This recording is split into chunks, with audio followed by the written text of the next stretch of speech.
Thanks for listening to Just About Managing. To stay up to date with new episodes, remember to follow us wherever you listen to your podcasts and discover what comes next on our LinkedIn page.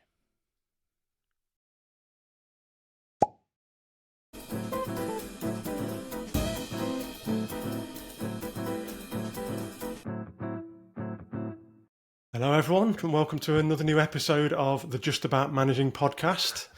And for those of you watching, we'll see there's another special guest today who doesn't fit the mould of a bald-headed male, thankfully.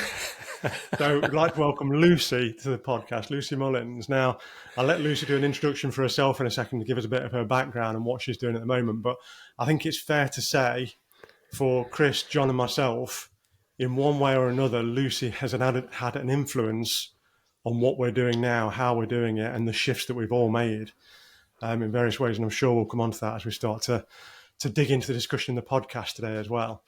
But welcome, Lucy. Thank you for joining us. Should I start with apologising for the influence? You didn't say it was negative. Like I said, we'll come on to that later in the podcast. You never know. That could cause a massive debate, Lucy. You never know. It could. There could be complaints and everything. Definitely positive, I'm sure. Hopefully I'm speaking to the Great two to guys. be here and see you all again. It's been a while since I've seen some of you, so it's great to be here. Is it, just to get us started, Lucy, are you okay to give us just a couple of minutes on your background, what you're doing now, what you have been doing, just as a bit of an introduction for the listeners? Absolutely. So where shall I start? Let me start with my very first and probably favourite thing I ever did, and something I will end up doing at the very end of my career, was as an aerobics instructor, a personal trainer and aerobics instructor. And Lee, I know that's how we got to know each other, through our love of sort of sports science. I trained as a sports scientist, but my very first job was as an aerobics instructor. And I start there because I think it weaves a thread through everything I've done, which is a number of different things to do with sort of energy and passion and inspiring people to live bigger and better lives. So I started that when I was 16. I had a business called Flab to Fab, which now wouldn't fly in 2024, but in 1996 was perfectly acceptable. And I used to go around the village halls of Oxfordshire with all my aerobics mats branded Flab to Fab in the car. And that's how I paid to go to university. So that's how it all started. And really, that was the sort of birth of my coaching career. I'm now an executive coach, but a lot of that was talking to people, doing a lot of listening, asking a lot of questions, helping them reach their goals. And then I did my sports science degree, so always been interested in sort of high performance health and well-being. And then, of course, I went into banking because I thought, well, that looks fun. And I get to wear some nice suits and go and hang out in Canary Wharf. And I was at the world's local bank. I did my executive training program there as a graduate. So that sort of thread draws us all together. But of course, we didn't know each other back then in the HSBC days. We all met through coaching and my business Ride the Wave, which I now run. So I run a professional coach training organisation that trains leaders and individuals around the world with coaching skills, whether that's to be an executive coach or a leader coach. And obviously that's how the three of us all met in various guises. The other thing I do that keeps me very busy and is taking me to South Africa, as I was just mentioning to you all, is a fintech business, a global fintech business called Circles, powered by Stepladder, that I'm the co-founder of. And I've been running that for 7 years with my co-founder, Matthew. And we help people save money in a new collaborative way. And we've got a digital platform that we sell into banks to help people save in a sort of healthier and more exciting way. So it's just a little soupçon of some of the things I'm up to at the moment. Fantastic. I love it. So many common themes there. Not only do we both transition from sports science to banking in the same bank as well, Lucy, but I also started at 16 as an aerobics instructor. Wonderful. No, I didn't. Like almost. Love to see you with the Madonna mic on. Exactly. That's exactly We're going to be named Lee Mr. Motivator now. Yeah, Lee Lycra. We got special just about managing Lee, cycling short, whatever, Mankini. Lee and Lee. Micro, that's got a ring to it. Yeah, lovely. Get some stash. Yeah, Get some wouldn't- It's Kool-Aid. got to be Secret Santa Lee now, hasn't I it? don't, yeah, Can you go? that would Yeah. put a lot of listeners off. No, it's brilliant. No, thanks, Lucy. And I think again, there is that common theme there with the coaching piece, the sports piece, and it's something we've talked about a lot in the podcast between the three of us and with our guests as well. But I think that first point we met was when you were doing some of that coach training for leaders, and probably certainly for myself, but I don't know about yourself and John and Chris, but that's what first triggered me into thoughts of what could this mean going forward. Question, John or Chris, or to me? Yeah, Sorry. John or Chris, sorry. I didn't pose that very well, but no, for John or Chris to get your thoughts. So what was that first trigger for yourselves as well? I think, I had, when I kind of reflect and look back, the last probably decade of my career, I'd increasingly become interested in the concept around leaders as a coach, developing myself and developing others. And I think, when we actually got to the point of actually starting to look at leader as a coach within the organization, that really triggered and started pulling it all together for me. And it was in some ways, when I went off on my sabbatical, that was very much a catalyst in terms of, this is something I enjoy and I think I'm fairly good at it. Could I become better at it? And actually it helped me evolve my career into something else. So yeah, I think it was in some ways, ironically, what the bank opened its eyes up to me actually helped me think beyond where I was at that point in time. Yeah, I mean, I'd love to sit here, Lucy, and go, oh yeah, it was all part of a master plan and thinking about like loads of other stuff. But, coaching was something that I thought I did before, but I didn't, right? It was more managing. Yeah. And the ability to listen and to leave your personal bias at the door and to kind of give people space to kind of explore. As much as it started to tap into that or use that over the career, I mean, time kind of like gets in the way, but actually going slower to go faster and using coaching is like really, really smart, because then you're really growing and developing and investing in those other people. And I thought I was doing this before, but clearly I wasn't. However, I would make things fun and kind of get away with it. But yeah, it was brilliant. So I was also on the BALC program at HSBC, and that's where Lucy and I first came across Lucy and Sonia and Ride the Wave. And the way that you include people on that journey and bring them, but make it fun, is like a real eye opener. It's certainly been like a game changer for me. So thank you. And I'm really pleased you've joined us today. Amazing. It's music to my ears hearing you say, go slower to go faster. Because when we run particularly leader coach programs and we say to leaders, what stops you, slowing down, listening, asking the questions, why do you give advice so quickly? You'll all remember the advice monster, that little monster in our head that wants to jump out and go, let me just tell you how to do it. Let me save you. Let me control you. And, you say, well, it's time, isn't it? And that's always what comes up in the first sort of workshop we run. And then as time goes on and people actually try, and we say, just humor us, just try not giving advice and see what happens. They're actually amazed. And then people go off and they become much more self-sufficient and suddenly you're actually having more impact as a leader. So it's just music to my ears when people are sort of reformed from the advice monster ways. The advice monster gets locked in the cupboard. Yeah. It's funny. I was at work yesterday and been having a conversation with a member of the team about a problem which ultimately stems back to lack of communication. And the John Lloyd advice monster had come out in a previous instance, and the gentleman disagreed with what the advice monster was saying, which was great. And actually, I actually said, look, I don't really care what you do, ignore my advice, but it's not working at present, is it? No. So you need to define what needs to change in order for it to work in the future. But even my reflection coming at that is actually, that muscle memory is still there. And I think when you're totally consumed in the work environment, there's a risk it kicks back in, and it's only when you kind of step back in that second instance. And I think the old work John probably wouldn't have been as flexible as saying we'll just go and define it. So that even yesterday was it was a really good reflection around that in terms of, okay, how am I dealing with it now? And it's ultimately it's how you get into that correct outcome rather than the way the path that dictating the path to it. I like how you say muscle memory. It's so true. It's like if you go to the gym and work your legs every day, and then how do you expect your arms to be strong?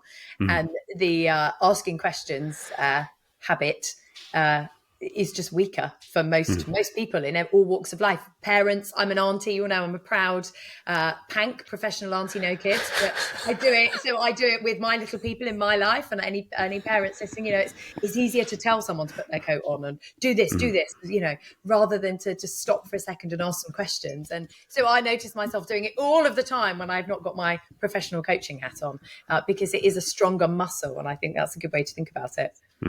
Yeah, and like, we want to bring the best versions of ourselves to life, not just to work, and also bring that to home. So I've honestly used more of this skill at home than I did before, right? So it's really quite deep, the changes that you can make by listening. So, truly listening and being present with people. So, yeah, it's... Do your boys say, are we getting into a coaching conversation now, Dad, though? No, because, it won't be as explicit as that. And there's always a limit, right? Like overall, it's definitely helped me be more present, particularly because the boys are older and they're like thinking about the careers they want to do or the exams they want to do. So actually asking broader questions. What do you enjoy? Where do you see yourself going? What are you really excited about? Then it enables them to explore that for themselves with the backup of Sally and me, right? Rather than us kind of like having to show them the way, because it's really important that people are like independent, right? And being able to grow that skill and like habits, as we know, because we've spoken about like James Clear habits and other stuff on here before. It takes time to go from like driving a car with like being really difficult to then driving along with the music on and having a chat and not crashing, right? It's like completely different, right? But you've got to start somewhere. And I think the real start point of that must be a really fascinating thing for you, Lucy, right?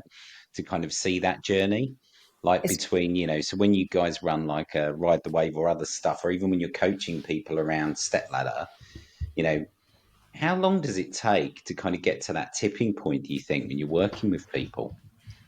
My first instinct was it sort of just depends on the size of the ego. Sometimes. It's some people have a more natural aptitude for listening and asking questions, and other people have more of a style of telling. And so sometimes it is the muscle memory, like you've just spent a lifetime telling people. So, and that is less to do with ego. That's much more to do with that's just what you've had to do. But for some, there is but I do know best. Like it's probably just easier if I tell you because I'm really the expert in the room. So it does really depend. It's really lovely on our professional coach training program, which goes on now. We slightly changed the format since you were all on it, actually, and we've spread it out more. So we have half days online instead of full days. And we spread it out because there's a requirement to get more coaching hours now. So we've spread it out over 10 months. So over that 10-month period, you see real change as people come back. And these lovely stories about, I've used it with my children and I've used it with my partner and they've noticed a difference in me. And my partner says, I listen more. Lovely, great. So you do see it. It gets triggered again. It's really interesting. And it happens to me still after like 25 years of coaching. If someone brings a topic that's really close to your heart and catches you on a day maybe where you're sort of maybe not feeling quite as patient and someone brings something. So still for me, if someone brings something around diet, fitness, exercise, most of the time I can keep my advice monster at bay, but I do start to get a bit activated because I'm like, oh, I know, I can help you with this. And that's a bit of my ego to say, look, I know about this. I want to tell you about this. So it varies, but it's really lovely. There's I can't think of anybody that's been through one of our programs that hasn't seen some shift in how much they listen versus how much they talk. I think the other thing to the point you made, John, is when you talked about earlier, so that muscle memory piece is, I think it's one of your favourite phrases, probably, Lucy. But coaching is a contact sport, and it is. So I think this is what struck me about the program when we went on it, is that a lot of the coaching programs were very academic, and not as practical, and that's what first drew me to Ride the Wave, as well as knowing yourself from Balk, obviously. But it was that piece of this is hands on, and I think that made a huge difference because it is. As you said there, John, you get out of the habit almost, and therefore the advice monster comes back in more in meetings. But the more you practice, the more you do it, the more you do become automatic at driving, as you say, Chris. But it is very much a contact sport. I think it's a great phrase. I never get bored of saying that. I do love that. I think if you go back to anyone that's been one of my programs, I'll say, what's Lucy's catchphrase? And it's probably that. I mean, I love reading. You can see from those coloured books are actually read as well as ordered in colour. I do love reading. I've always got a book recommendation, and I have to hold that back often, unless my coachee loves reading and they come to me and ask. And then I have to hold back on the book recommendation. So there's such a great place for podcasts, of course, and all the TED Talks and books. But you can't, it's an embodied thing. You can't learn to do it unless you do it. And so we have to keep reminding people of that, because it's very easy to stay in the safe zone. And people say, oh, what book should I read? And I'm saying, I don't read any books. Read books later. Just go out and do it. See what happens. Reflect on it. And I've got some language goals at the moment. So I'm trying to get my Spanish back to being at a level where I can actually have a proper conversation again. And I'm trying to learn French. And somebody said to me, actually, somebody that's been on one of our programs, he's a good friend of mine, and he said he speaks about 6 languages. One of those annoying people, and as you do. Yeah. He said, "Come on, practice a bit with me." I said, "No, I'm not ready yet." And he was like, "Lucy, your mouth is a muscle, and you've got to remember the shape of the words." And so it's easy for me in coaching, which I know is a space very well, to say that to people. But languages where I'm not so comfortable, I was like, no, I need to think about it. And I just want to read another book and listen to another podcast. And he just gave me my own advice. I mean, learning languages is also a contact sport, but I didn't like that, because then I realized, I'm scared because I'm going to look stupid if I do this. Whereas, in coaching, that's a safe space for me. But it was a really good learning for me, is when people come on the program, of course, people are worried about looking stupid or asking the wrong question or not doing it right. And just do it. Was it always, with coaching for you, Lucy, was it always something that was there because of the aerobics, because of the sports science, or was there a trigger in your life where you went, actually, this is something I want to pursue, I want to get into? A bit like Chris, I didn't have a grand plan. There's never been a grand plan, but I've ended up, I think, exactly where I'm supposed to be. So I follow my intuition a lot. I think I was drawn into the world of sport and fitness, exercise, being on stage with a microphone, because of my natural character traits. I'm never happier than when I've got a Madonna microphone in a stage, and something to talk about, and get people not really just talking, but engaging with people and getting them to feedback. And so I have always asked lots of questions and enjoyed being around people and helping them achieve their goals, but I didn't know that was coaching. And so after I'd done my sports science degree, I went to work at HSBC. I think I probably had a natural sort of coaching style of leadership when I was there. But again, nobody was really talking about that back in the early noughties. And then I got a job at Oxford University. So I ran a research institute at Oxford University. I had to manage a large sort of administration team, but I also had to manage a large team of academics from across the university. You can't really manage academics, but I had to sort of corral them and encourage them and get them to do certain things so that we met our sort of funding goals. So that was interesting. And so I think that was just by hook or by crook. I learned you can't tell these people what to do, but you can sort of ask some questions, and extremely smart people. So I think, that sort of pulled out coaching skills within me. But again, I didn't know I was coaching. I just thought, I've got a whole bunch of very clever professors. I don't know what to do, but if I ask some questions, we can probably work it out. And then off the back of that, I got sponsored to do the executive MBA at Side Business School. And so I did that part-time while I was running the research institute. and a professor there who I've actually just started a little quite exciting project in the arts with, which I'll tell you about. She said to me, you should be a coach. And I said, well, what's a coach? You mean like a sports coach? Because that's all I knew from the world of sport. Coaching in what? And she said, no, like a leadership and executive coach. So I said, well, I don't really know what that is.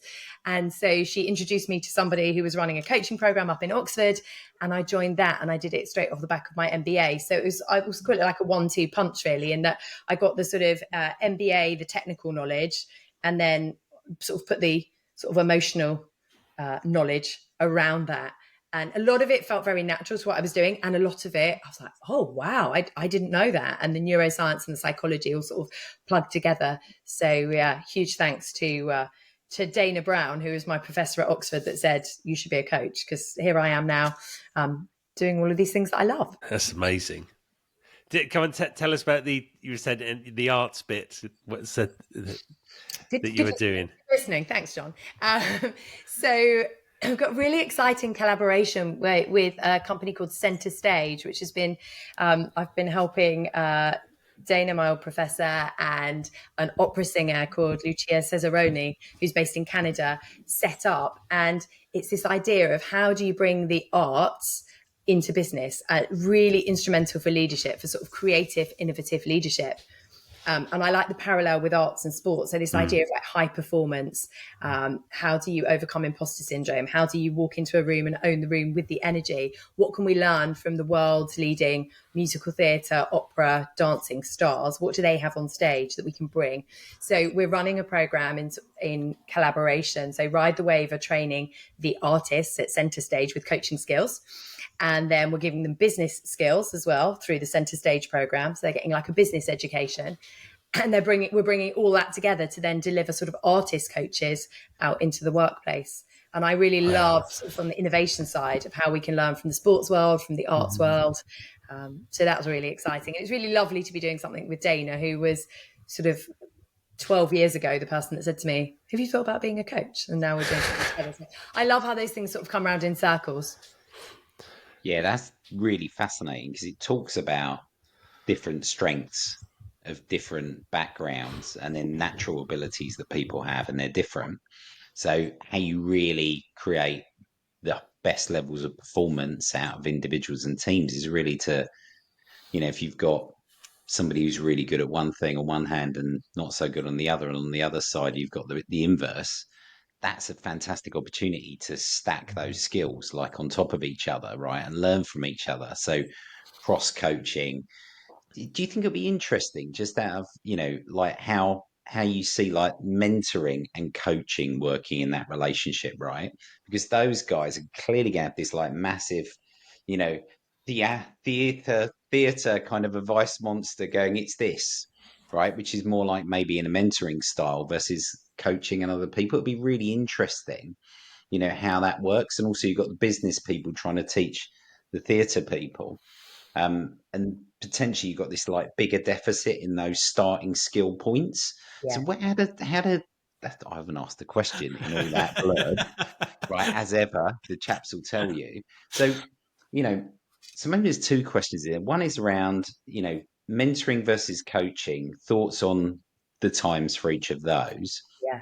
And then the second thing is, do you think that advice monster is just more prevalent, is more risky when the skill stack is so different, or not, or is it person led? So maybe we could start with like coaching and mentoring, and then maybe think about. Did you remember the first rule of coaching? Ask one question at a time. Yeah, no, I clearly can't. No. I tell people progress. Come back to course 2, Chris. Yeah, exactly. I'm same as you. I get excited and then ask 3 questions and think, well, where's talking to only ask one at a time. It's interesting. Earlier on, you were saying something about managing and leading, and I thought sort of mentoring and coaching. And there's a bit of a parallel actually, because I think with leaders, it's so much less about sort of telling people what to do and having the expertise. So when I think about my role at Stepladder, the fintech business, I don't have the technical expertise, but my job is to inspire and ask the questions. And so I think there's a real sort of parallel between the coaching and leading. And then managing is obviously much more traditionally, telling people what to do and sort of controlling it and, giving a lot more guidance. And mentoring has obviously, without the responsibility of management, mentoring is generally have a mentor in a profession aligned to what you do. So they can say, go to this conference or speak to this person, so I can't mentor anyone in medicine or law. That would be a terrible idea. But of course I can coach them. So that's the sort of headline difference. But as you all know, from us working together on the coaching program, it's a hybrid. Good coaches will sometimes need to mentor because someone will have booked them, hired them as their coach because they have expertise in banking or senior leadership, or somebody wants to know something about fintech. They might hire me as their coach. And it's just around that contracting of, well, when am I mentoring and when am I coaching? And what we do on the Ride the Wave program, as you all know, and it annoys everybody that comes on the program, is we strip back all of the advice giving. Say, even if you know everything about this and it's going to be quicker, don't do it, because we want you to learn the coaching muscle. But when you go out in the world and run your businesses and your practices, of course, you're not going to just ask questions if you know something. It's going to be part consulting, maybe it's going to be part mentoring, it's going to be part coaching. And that's what I really love about this space is you can all create your own business and your own persona, and everybody is actually different. Nobody is the same coach. And so when people say, who's the best coach I say, well, it depends. It depends what you're looking for. There's a great coach for everybody in each situation. And so to pivot into your skills gap question, I think it's going to be really interesting to see what happens with these artists, because for sure the work they're doing at the moment is much more teaching and mentoring of people in the arts. When we take them into a business, they're not going to know the context. So actually, they're not going to be able to mentor. And I personally really enjoy coaching people way outside of my sphere because I can coach much better, because there's no ability to mentor, because I don't know, I can't give advice. So that is traditionally what we've seen on our programs, is when you're further away from the actual knowledge, you can bring more diverse skills. And I think that's where the originality and the innovation and the creativity comes. People are scared of that because they feel, again, it comes back to ego, like, oh, I don't really know what I'm doing. But actually, if you listen and ask great questions, the head that contains the problem also contains the solution. So you get there faster. It's funny, just going back to your question, answer to question one, because some of my reflections in work, setting up on my own, one of the things I got fundamentally wrong was actually what people would buy from me. And I kind of got this mindset that it would be compartmentalized, which is some people wanted coaching, some people want mentoring, and some people want consultancy. But actually, virtually everyone I work with, they want all of that mangled together. And there's mangled together. Is that your marketing word? Yes, it's amazing. Yeah. I love it. They want John Lloyd. That's the thing. Actually, they don't even want that. They want John Lloyd. They want the unique proposition that is you, with all the things that come with you. And I think that's lovely. Yeah. You're right. And I think that's in. It's like everything in life. And going back to when I was on the Ride the Wave course, and I had finished doing the course, and it's that point when you can physically feel confident to tell someone how much you're going to charge them for a session. And I can still vividly remember having this conversation with Lee when he was going through that point as well.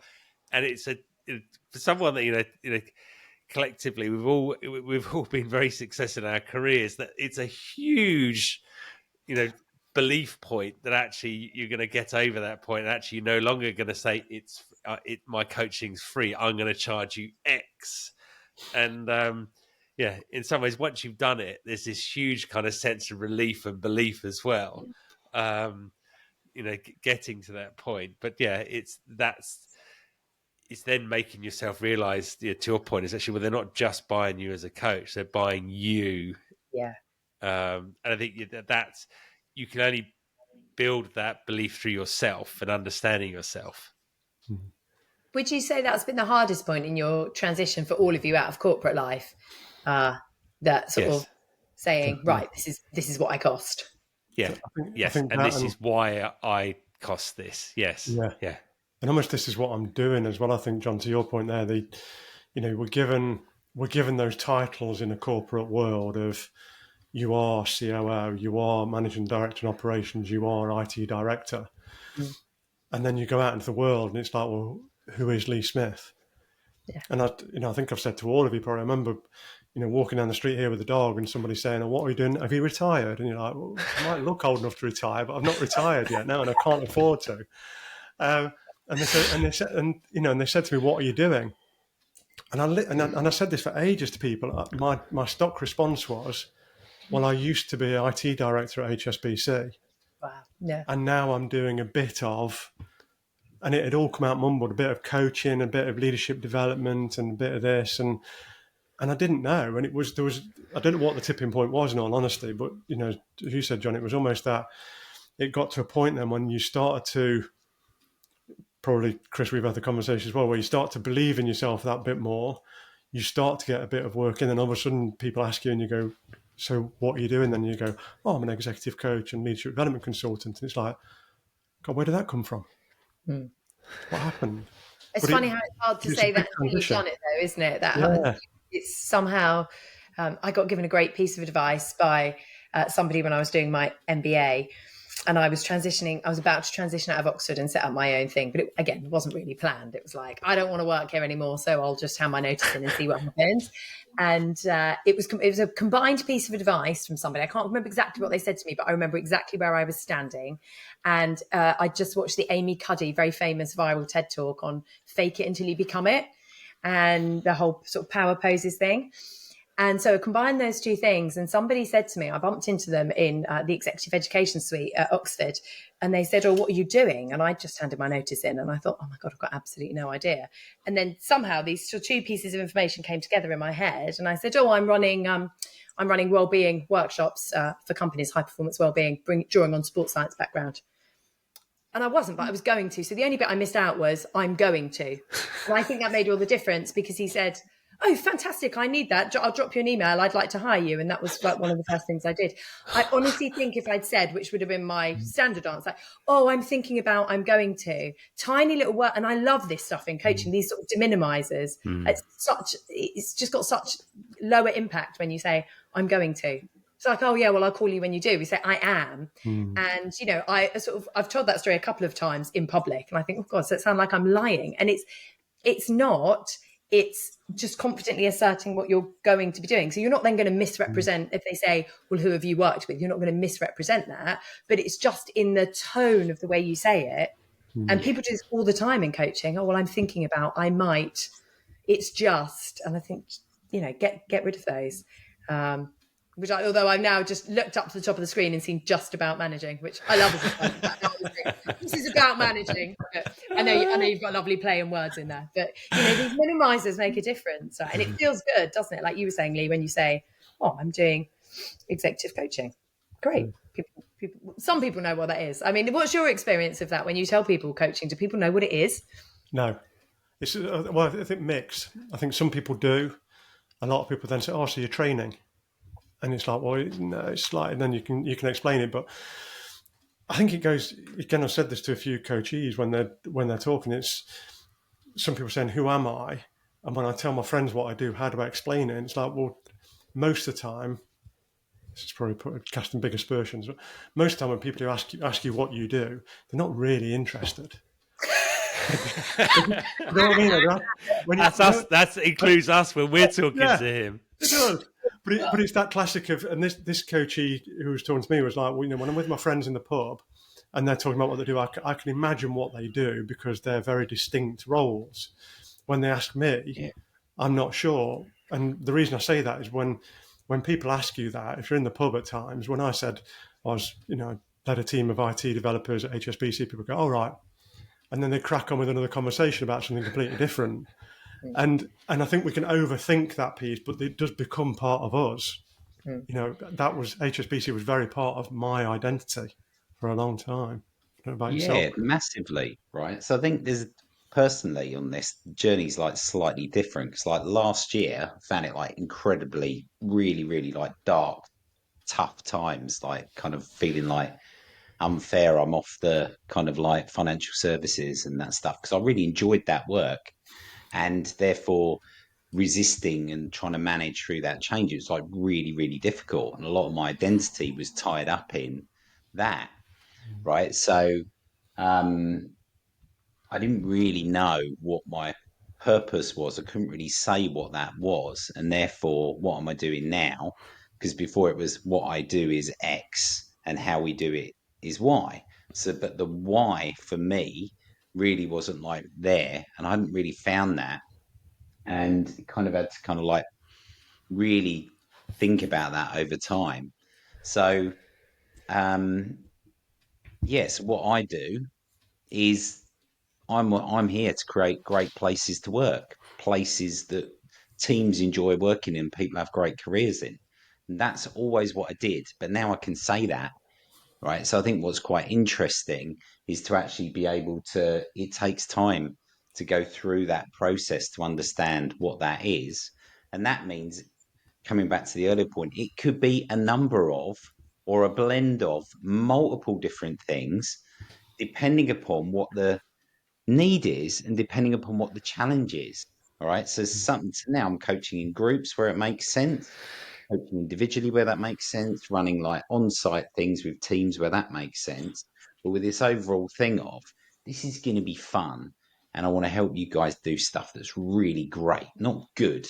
Right. So I've now got a different mentality around that where it's much more around actually, I only want to work with forward looking, ambitious people and teams, really, because that means that I need to show up and it needs to be that good rather than like survival, right? This is like, right, no, bring the best version of me. So I think it's like different, and that will probably be different in a year. It's definitely been different 6 months ago than it was like a few months before that. Um, yeah, just such a bizarre thing. But the interesting thing is, if we look at those like massive trends in the market globally, AI, we think about costs, we think about the changes of the governments in the US and in the UK. We think about that pivot like to like Asia, China, Middle East, everywhere. The one thing that's even more uncertainty, which therefore means that ability to manage and navigate human beings through that has never been more needed, right? Mm-hmm. So it's like really interesting, and it isn't just like older like corporates. This is all the way from like kids, school leavers, all the way through there, and they want to be, like everybody, not just that generation. Everybody wants to be included in that and kind of explore. So I think it's fascinating, and there's loads of space in here. So, one question: what's your favourite book, Lucy, that you would recommend to us that's related to helping people explore and think about stuff that they've not thought about before? It has to be 4,000 Weeks, Time and How to Use It by Oliver Burkeman. You threw a curveball in the end of that question because you were like, for exploring, but this book is nearly always my answer to what's your favorite book for, because it's a second order change in thinking, which was an expression I learned after I read the book. It just, you read some books and you're like, oh, that was enjoyable. I read this book and it's expanded my thought. This took my brain and sort of shifted it into another place. And he's an ex-journalist. He's just written another book as well, which is very good. But I read this book at the end of 2020. And basically 4,000 weeks. If you live to 80, you get 4,000 weeks. So for anyone like all of us above 40, that's a bit scary. And so I started sort of thinking, oh, this sounds a bit depressing. And actually, it's such a beautiful thing to face the fact that we're finite. And he uses that phrase a lot, like face your finitude. We are going to die, and you might as well do what you want to with your life. So it's very it's very motivating, uplifting, but it's very rooted in, it draws on spirituality, religion, psychology, neuroscience, politics. He's extremely well read, and he sort of draws on all these disciplines. And by the end, I went out and was like, right, okay, I've got my 1,900 weeks left if I'm lucky. Because I literally read it just as I turned 40. So I was like, let's do something. So everyone I've recommended it to has come back and been like, wow, that was, depending on whether you're a glass half full or half empty person, it's like, oh, it was a little bit depressing, but also just makes you want to sort of grab life and say, why am I procrastinating, or why am I not exploring what I want to do? And one of the really interesting things in it for me was people have forgotten how to have hobbies. People have side hustles, but people don't know how to have hobbies where they're like, they might not be very good at it. It might not have any commercial impact, but it's just a nice thing to do. And the very afternoon I read that chapter, I was walking in Blackheath and I saw a poster for a musical theatre choir. I have always loved the stage, which is why I'm really excited about working with Centre Stage, but I am not talented in that department in any way. So I've just ignored it. And it said, no audition necessary. So I was like, right, Oliver Burkeman, 4,000 weeks, I'm going to join a musical theatre choir. And if you follow me on LinkedIn, you'll have seen on numerous occasions over the last years, I've sung with this musical theatre choir in public. Luckily, there's about 50 or 60 other people singing with me, so you can't really hear me. But the joy of doing something that I'm not very good at, it doesn't make me any money, it's nothing to do with my business, it's just joyful to do something that I actually really love as an old-fashioned hobby. So that was something that really stuck with me from the book. But there's just tons in there. So that's my love affair with a book. And I go back to it. I read it every year. It's quite an easy read. I read it every year as a little reminder. I read a really good book by Naval Ravikant, the Indian entrepreneur, and he said you should read books again, even though there's so many. It's a bit like when people say, like, finish all the food on your plate. Like, you don't have to. You don't have to finish a book if you don't like it. And if you really like a book, go back to it, because as you've all said, you've changed a lot in the past 6-12 months from all the things you're doing, from the pivots that you've made. And so when you read the book, it will land in a different way. So if there's a great book, it's okay to read it again. I think that's great advice. So James Clear, which you mentioned earlier, The Atomic Habits, I read that every year. And I read 4,000 Weeks, and I read Glennon Doyle's Untamed. And I call those three my Bibles. Those are like the books that remind, and I take something different every time I read them. Wow. Blimey, she's just blown the Just About Managing Book Club out of the water, I think. Don't ask me about books if you want me to talk for a short time. I could go up. That I'm going to stop. I'll get another guest appearance on the next book club as well, then, when we talk about it, just to fill the fact that I haven't read anything. That's not true. Not anymore. Well, not anymore. Listen to more. Definitely not. I think it's still you not could read. have said that a year ago. But you should be proud. You've read loads of books now. I think it goes back to something, again, bringing together everything we've talked about really, that when you have then a passion for something, it does inspire you to read more. In the last, it's been open on this, in the last 25 years, I can't remember reading a book. And okay, now it's audible, so it's listening, but all of a sudden it's that passion. Actually, I want to learn more about this. I want to understand more about this. And a little bit like you said, I'm going to put that on the book list to listen to, definitely the 4,000 Weeks, Lucy, but it's the, what are we here for? And if we can start to embrace that passion for what we want to do, okay, we can't all do that all the time necessarily, but look at life in that way. It makes a huge difference to our work environments, I think. Particularly when you look at, again, the patterns we went through, probably where certainly I did with regard to boundaries for work and bringing enjoyment and hobbies in at the side of that and giving space and time for it. I think is so key. One thing I wanted to come back to actually is that you mentioned was going back to the art piece in there. And, we've talked about it a lot in here again, and probably certainly from my own bias in there, we talk about the connection between leadership and sport a lot. And what we can learn from each other on both sides as well, particularly sport coming into business. But I'd not really thought about that art piece as well, or the drama piece even, and being the stage and the stage presence of commanding an audience and people just listening, and that ability. And it drew me back to, this was something they did at HSBC and Global Banking and Markets on the tech side actually years ago, where they did a session on the Medici effect.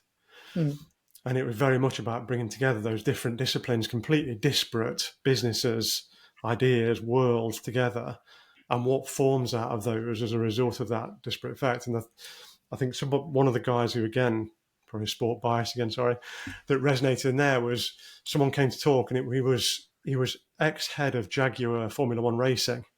And I can't remember the name now. And he moved to British cycling. And he was then pivotal in the phenomenal Olympics we had, when all the bikes changed and everything changed, because they brought that aerodynamics, that minute impact, but the consolidating impact had obviously in there.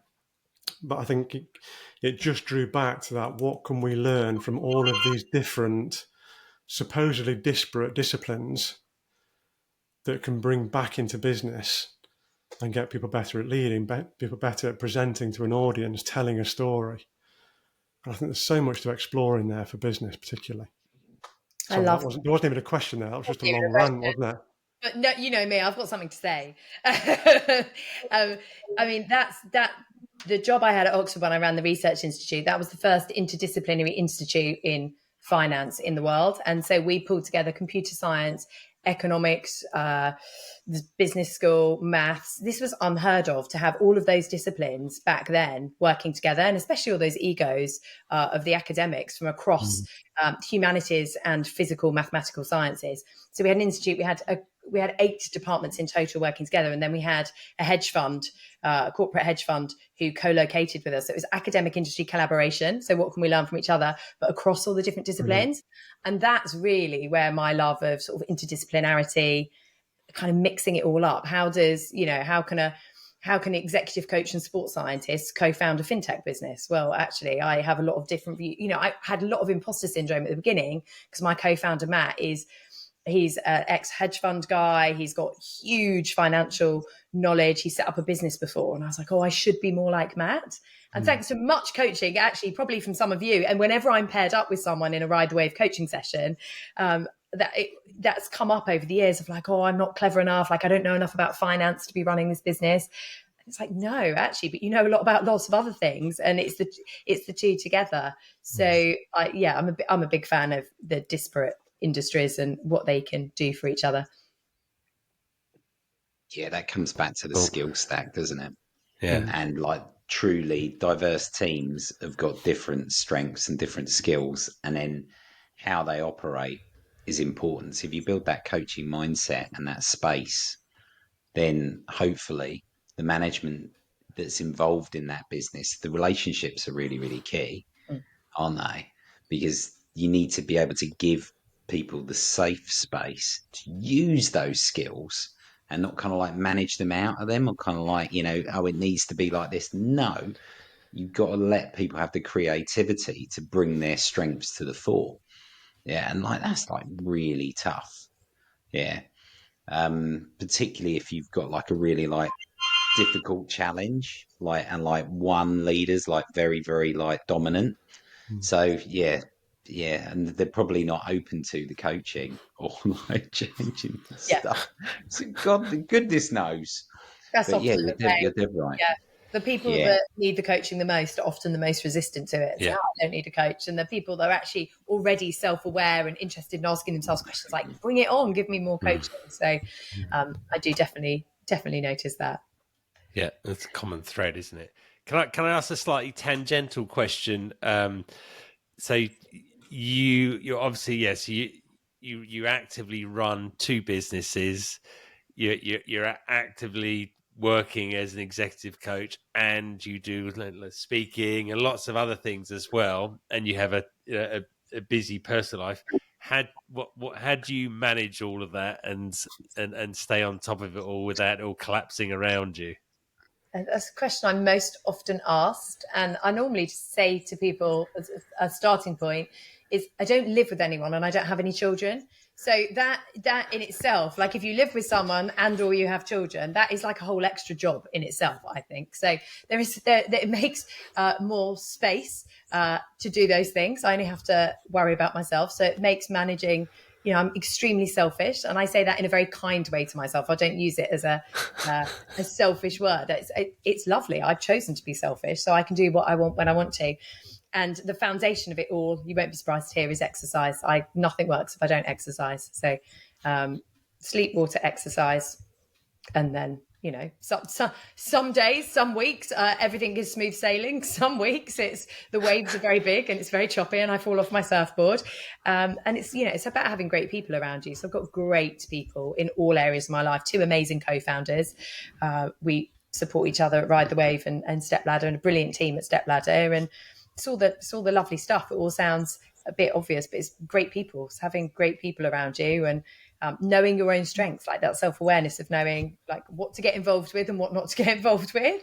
And I've learned that and evolved that over the sort of 15 years since I left corporate life and have been doing my own thing. You sort of get better at it, but still it's very much a work in progress. Do you find with your co-founders that they intuitively know as well now in terms of, well, I'm not going to get Lucy involved in that? You're at that point that you don't even have to say as much now because they know how to use you.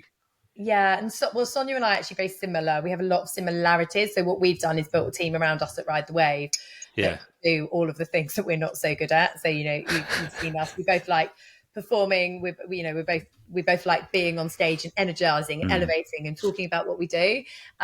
Do you want us, auditing the accounts and doing the receipts and sending all the calendar invites? Absolutely not. Like you'd have an invite for the wrong day or something. So we've got a great team behind us that help us. So I think, as with anything, that's key. But I think probably even more fundamental to all the things I've said about how I run this portfolio life, I suppose, I integrate it all together, is I love what I do. And I feel extremely lucky to have discovered that fairly early on. A lot of my friends on my MBA were a lot older than me. And when I set up my portfolio career, they were like, I wish I'd discovered this earlier. And I think part of that for me was luck. Part of it was having a very supportive husband at the time who was also setting up his own business. So it wasn't that he was sort of bankrolling let's start a business. He was starting his own business. So it was very lean back in those days, but we sort of supported each other. And yeah, so it's part luck, it's partly having the right people around you, and it's also just taking that jump and being brave and going, I don't like what I'm doing, even though I'm paid a lot of money here. I don't like it. It's not enough. And it's very easy to get trapped. And I think that's why I love 4,000 Weeks, because so many people I coach are sort of trapped in something they don't really love, but it's a bit easier than the painful step of leaving and stepping into the unknown. And 4,000 Weeks does sort of give you that in a really confronting way. Well, you are going to die at some point. And so why don't you do something you love doing? So yeah, I'm a bit rebellious in that I've quit 2 jobs with absolutely nothing to go to. And partly I definitely acknowledge there's privilege there, and I don't have anyone to look after. So worst case scenario, I always said I'd go and work in Marks and Spencer's because I quite like the dark green outfits and I'd get good food.